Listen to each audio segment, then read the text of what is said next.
Elle n'a pas crié. Elle n'a pas tapé sur le comptoir. Elle est juste restée là figée, tandis qu'une guichetière déchirait son chèque de 14 200 €, comme si c'était un vieux bon de réduction.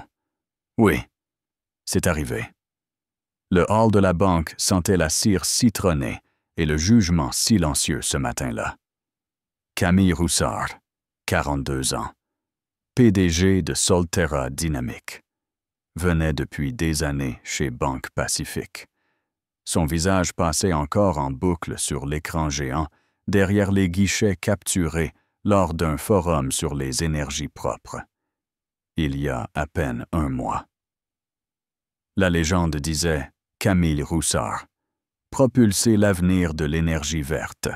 Mais aujourd'hui, tout ça ne comptait plus.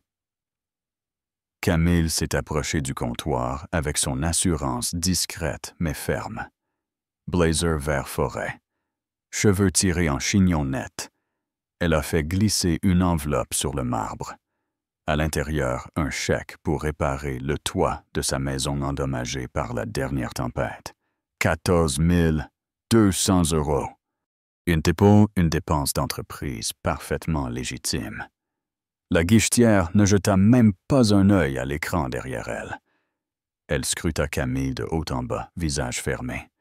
Puis, soupçonneux, « Vous avez rendez-vous » demanda-t-elle, les doigts suspendus au-dessus du clavier. Camille tendit sa carte bancaire et sa pièce d'identité. « Non, mais c'est un dépôt. Je le fais régulièrement.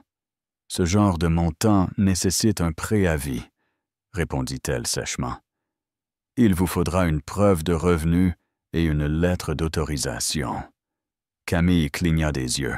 « C'est un chèque de mon entreprise. Je suis cliente premium. Vous pouvez vérifier dans votre système. » Les yeux de la guichetière se plissèrent, et sans dire un mot, elle prit le chèque, se retourna et l'inséra dans la déchiqueteuse. Le bruit strident des lames résonna plus fort que le tonnerre, comme si le monde venait d'être déchiré en deux. « Non !» s'étrangla Camille, tendant la main. Trop tard. Les morceaux flottaient déjà comme des feuilles mortes. Un silence tranchant s'installa. Un homme en casquette grise jeta un regard, puis détourna les yeux. Une femme avec une poussette se tortilla, mais personne n'osa parler. Camille resta figée. « C'était mon chèque », murmura-t-elle, toujours tournée vers la machine. « S'il est valide, votre société peut en émettre un autre, » répondit la guichetière en appelant déjà le client suivant. « Nous avons des procédures. » Pas d'excuses, pas d'hésitation, juste la routine. Un stagiaire, au fond, un jeune homme, peut-être 22 ans. Costume trop large, s'avança prudemment. Ses yeux allaient de l'écran à la guichetière. « Madame, je crois que... » Le regard de la guichetière le foudroya. Il se figea. Ses mains tremblèrent. Puis il murmura.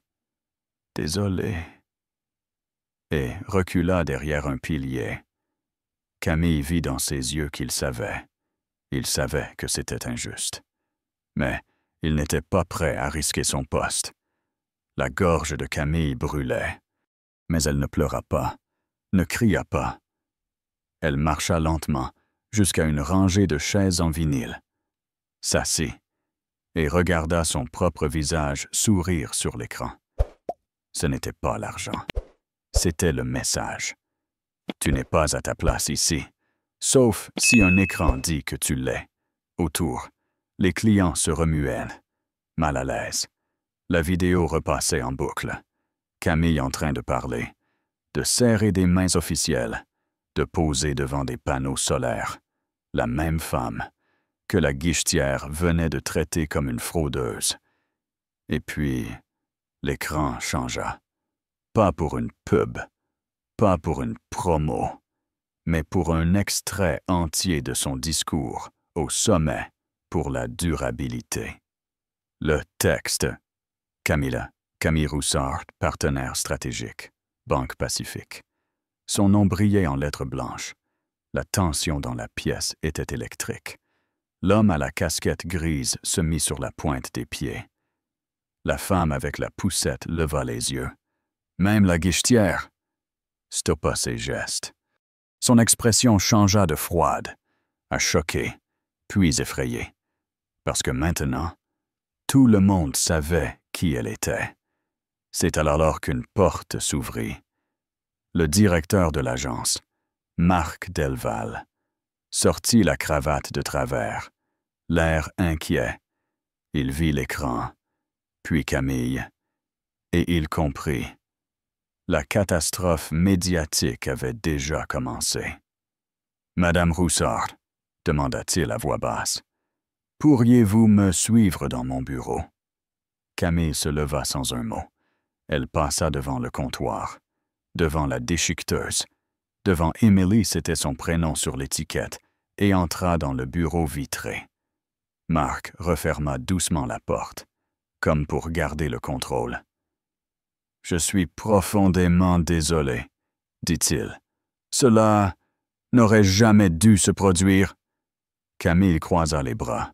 « J'ai demandé à voir un responsable. Personne n'est venu. » Marc baissa les yeux. « Vous avez raison. Vous auriez dû être traité avec le respect que vous méritez. » Camille ne cligna pas. « Quel respect? Celui qu'on m'accorde seulement quand mon visage est sur un écran, ou celui qu'on broie quand je viens avec un chèque en main et sans maquillage. » Marc déglutit. « Emily a ses nouvelles. 3 mois, elle a suivi la procédure. Mais oui, il y a eu une erreur de jugement. Ce n'était pas une erreur, c'était du biais. » Il ne la contredit pas. « Je ne viens pas demander de l'argent, » ajouta-t-elle. « Mon entreprise peut renvoyer un chèque. Je suis ici parce que cette incohérence entre votre vitrine et vos actes doit cesser. » Marc acquiesça lentement. « Je vais lancer un audit complet, former le personnel, revoir nos procédures et m'assurer qu'Emily comprenne la gravité de son acte. » Camille hocha la tête. « Que vos actions parlent plus fort que vos excuses. » Elle quitta le bureau en silence, en repassant près du guichet. Emily ne tapait plus. Elle fixait le sol, les mains figées. Camille sortit son téléphone, photographia l'écran géant derrière elle, et posta. « Aujourd'hui, on a détruit mon chèque. Une guichetière n'a pas reconnu mon nom, alors que ma photo tourne en boucle dans leur publicité. La dignité bancaire. Revoyez votre copie. » Elle tagga la banque, envoya la publication. Les réactions explosèrent.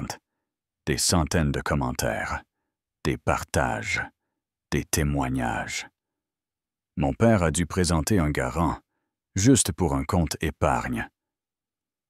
Moi, on m'a demandé 3 pièces d'identité, pour 300 €.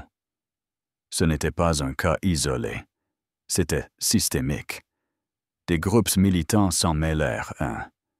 Le collectif Femmes en Finance, la Ligue des droits civiques, puis un blog, puis un article, puis une chaîne télé. « Voulez-vous témoigner à l'antenne? » Camille accepta, mais à une condition. « Il ne s'agit pas que de moi, il s'agit de savoir qui mérite le respect et qui ne l'obtient jamais. » Le lendemain, la banque publia une excuse publique. « Nous regrettons ce malentendu. C'est tout. Aucune mention de race.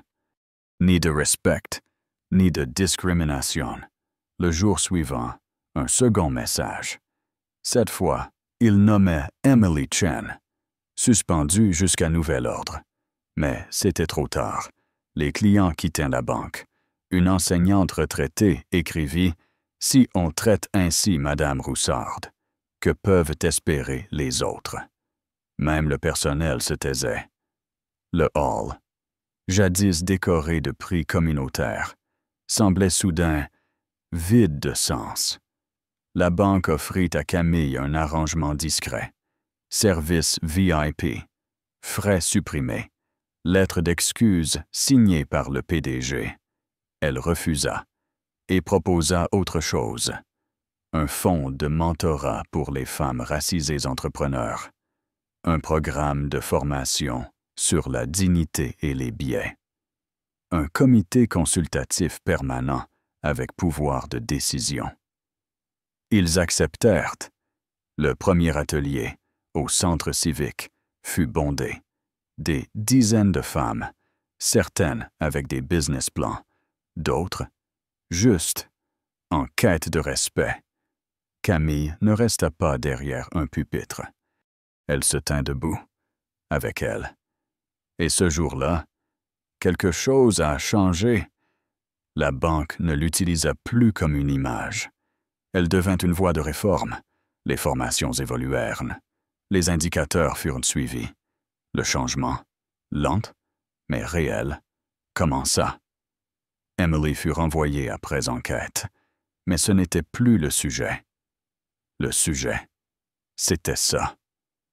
Un chèque peut être détruit, mais la dignité ne se déchiquette pas. Et Camille Roussard non plus. Tu crois que c'est juste une banque, juste une erreur. Pose-toi la question. Si ce chèque n'avait pas porté le nom d'une femme noire, existerait-il encore? Dis-moi, qui a eu tort, qui a eu raison? Écris ton avis en commentaire. Et si toi aussi tu crois en la justice, la vraie like, abonne-toi et partage cette histoire. Quelqu'un a besoin de l'entendre.